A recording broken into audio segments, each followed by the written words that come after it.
Hi there, Sanbonani Molweni. Welcome to Fix Channel. If you're new here, please subscribe before the end of the video.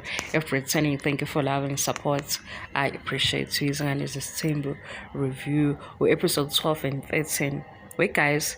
Le phathi laqala khona ukukhuluma etafuleni uSibindi athi angizwani nenonsense ahambe ayohlala yedwa uLwandla amlandela aphinda abuye nayi-ke iphathe ngithi asiyiqalazeni nazi iy'ngane siyiqala manje zigo u-Amahle noTirelo ku-episode 12 angithi uSibindi uthi inabe engibuilda nabo bakhona ukubashiya etafuleni kahle kahle bekusakhulunywa le ndaba leyo ukuthi ubani ixoki nani mayisikhulunywa-ke uSibindi kuye owaqala njalo etshela uMseleki ukuthi uTirelo wabuya ngolunye usuku bephuzini.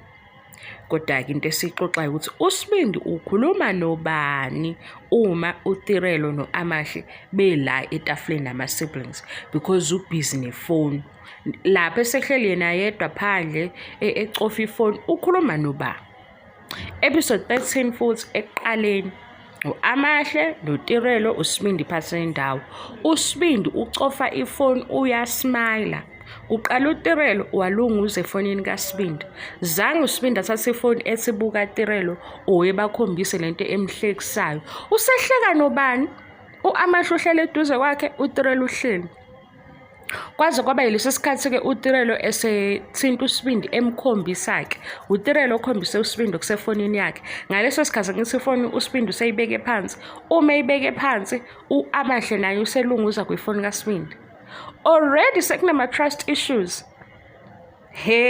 Uthi uSibindi laba nje sengiphelele ngiyaqhubeka nabo kodwa ngesikhathi eqhubeka nabo naba banaye siyababuka yena ucofa ifoni uyahleka uhleka nobani ngoba phela angeke size sithi uMseleki owayemhlekisa waye wathapha noMseleki ubehleka noba uSibindi amakhosikazi akhe phela nawo sizwe ngayo ukuthi yibo ababili lapho and yibo akha nabo kulowo mzuzu Amahle kubo amandondo kuthiwa angenile uTirelo nange yomvala ngering nange ehleli phakathi nendawo kwabo usecofa ifoni uhleka noba uSibindi yabo ngoba ke sebeqala bezosifuna ukusiphushela ishow yabo ku-social media sizobatshela lento uSibindi wayeyisho ukuthi akazwani nenonsense ngoba nathi sizwani nenonsense hayi ukuthi asiboni ukuthi le show iwumbhedo for ukuthi sibuke uSibindi ukuthi eganga ngengane hayi ukuthi asikuboni lokho kodwa ngoba sebeyenzile ishow sesiyayisupport ibhizinisi yayo siyabuka sebeyeza-ke la ku-social media bazothini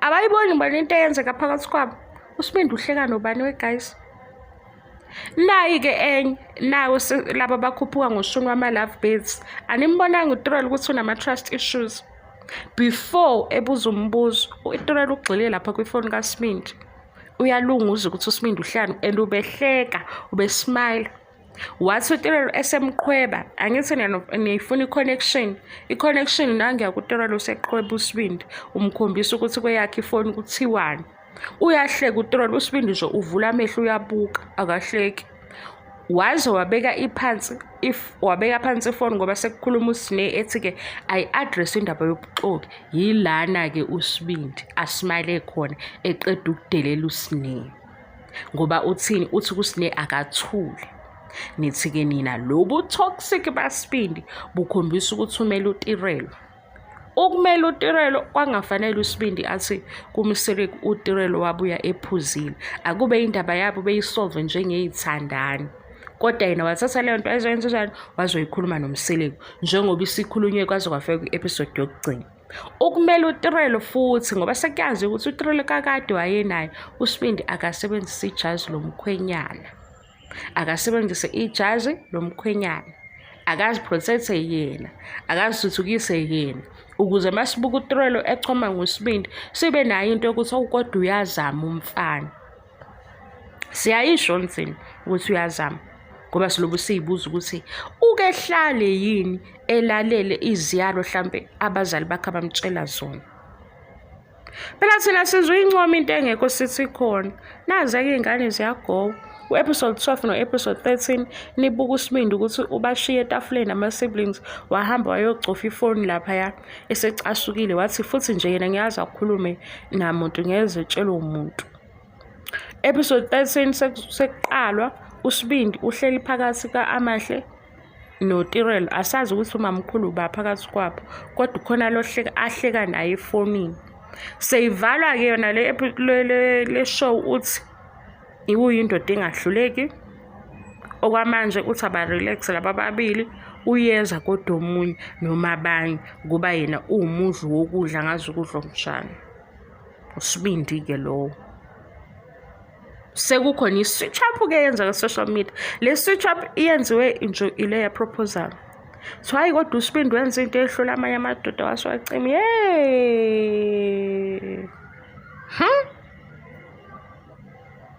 Inguzunguzu yokuphoxeka yesigaxa ngoba uSibindi ubaphoxela phe etafuleni ehleli nabo. Uthi ngikhona lana kodwa angikho available. Yini engabeki phansi ifoni mayisehleli phela namakhosikazi akhe nabo baphakathi kwakhe, bahlele eduze kwakhe bobabili futhi sebelunguza efonini ngoba bayabona ukuthi uyasmile kodwa ayikho into ayisho kubo. Mayismile futhi akabakhombisi ihlayo ukuthi uhlekani la efonini yakho. Nangake uTirel we-chemistry ne-connection uyoqhweba uSibindi uye futhi omhlebelayo. Yithi ngikuxoxele into engiyibonayo mangiyibuka from season 1 kuya ku season 3. uTirel uyamthanda uSibindi and umthanda ngale ndlela ukuthi umfuna yedwa, kodwa manje ku-impossible ngoba umfice enabanye. Kwiphathi kalwandle uTirel wayelandela uSibindi, waze wathi phela ingobe engawajwayela ama-siblings. Uma kuba khona uSibindi nomunye, uTirel ufuna ukwenza show ukuthi ukhulumile noSibindi ngokhona into ayishilo. Like uyamclaima kodwa uclaim umuntu ongafuni ukuclaim into esibukayo. Uma ke sebefuna ukuthi beyiqhubeke nge-social media, hayi ke asazi ke. Thina sikubuka lapho ku-TV siyabona sithi hey kulungile sizomane sithi niya-actor, kulungile actani ku-TV show. Social media kodwa phela focusa kuwena, focusani sisho kumantombazane, focusa kuwena. Hayi phela ku-social media basafuna ukuzoprove ukuthi uSibindi ubathanda kanjani. uSibindi ade ehleli nabo bobabili wacofa ifoni wahleka. Nike nambona eshare ihlaya nabo, cho. Nike nambona ekhombisa uTirel ifoni yakhe sethi nakho-ke nami ngoba uTirel semkhombisile yena ukuthi kuthiwani kweyakhe ifoni. Uke wayijikisa uSibindi yakhe wathi naye ngoba bebelunguza. Eseyibeke phansi-ke la angithi phela yena useyibeke phansi yakhe ifoni usekhuluma noTirel amadlulunguza ifoni kaSibindi. Bayafika kusebenzela ku-social media bafuna ukuzothi kodwa uSibindi kasacima. Yeyi nina sizonishaya thina. La ku-social media hayi nikhuphuke ngezinto lezi ezizokwenza ukuthi ni-promote ezinye izinto nithole imali. Anenze njengamanye amantombazane ku-social media. Hawu. Nazi ingane yini kangaka eMzumbe basaya khona bazoshayela umthetho yakhona umseleku benikezwe imigomo nemibandela.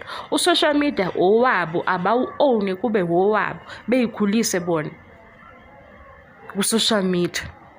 Hayi izingane zesithembu futhi hayi ngokuthi izingane zesithembu uSibindi nje nalo uthiwa kuyalunguzwa naye ukhulunywa ngoSibindi nangiya omunye uyahleka angiyazi leyo nto uSibindi uSibindi that wema ubaphoxile-ke mina ngibonile baphoxa ubaphoxa kodwa futhi uyasho ukuthi iba-builder nabo. Lento umseleko ayenza ngalo kuthando nesithembu athi umseleko kumakhosikazi akhe into abangeke beze beyivimbe ukuthi ngiyathandwa.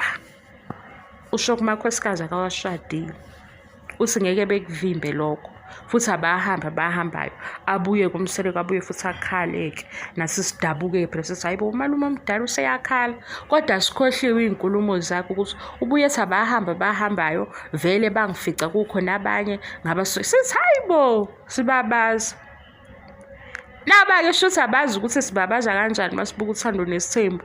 Bona bafuna ukuzositshela pha ku-social media ngoSibindi. Ku-social media thina silinda ukuthi sebenze ntombazane, phoketha phela imali ikhona la ku-social media. Wena yini inkinga yakho? Ufuna ukufocusa kuwena kakhulu, ufuna ukufocusa kuSibindi. Ho nazi iy'ngane nasazizwani phela ne-nonsense sibuka ngoba i-TV show. Yabona njengoba uSibindi wayedelele sangizwani ne-nonsense nasazizwani nayo sibuka i-TV show ngoba sifike ku-TV. and asifuni ukuthi masiyihlaziya ngokweqiniso ngoba masiyihlaziya ngokweqiniso le TV show kuzovela kuthiwe sinomona sesi-against i-TV show. Sesibuza nje ukuthi ipurpose yalapha yini, ngoba siyathanda ukuthi amantombazane ahlonishwe nje ngazo zonke iy'ndlela. Manje uma sesibuka umfana edelela amantombazane nathi siyayiquestion ukuthi hey khona vele sisasupport ibhizinisi labo noma sipromote into ebhedayo sisayiqhubekele phambili, uyabo.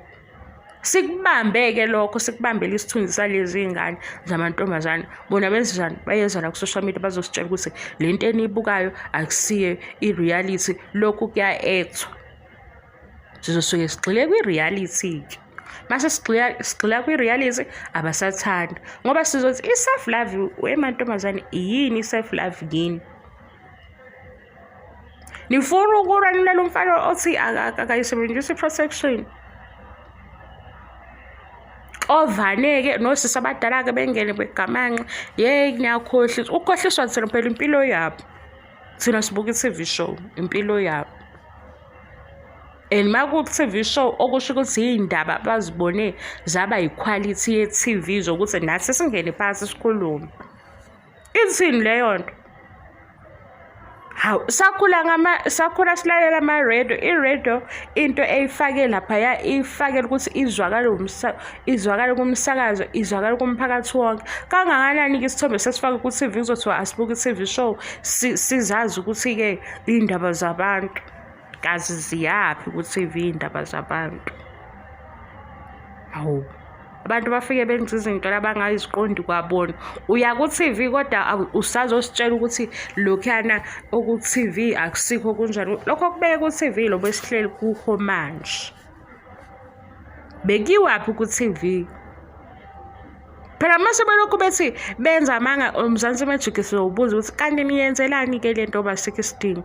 Into esiyithola lana ukuxhaphazwa kwamantombazane niyenzelani?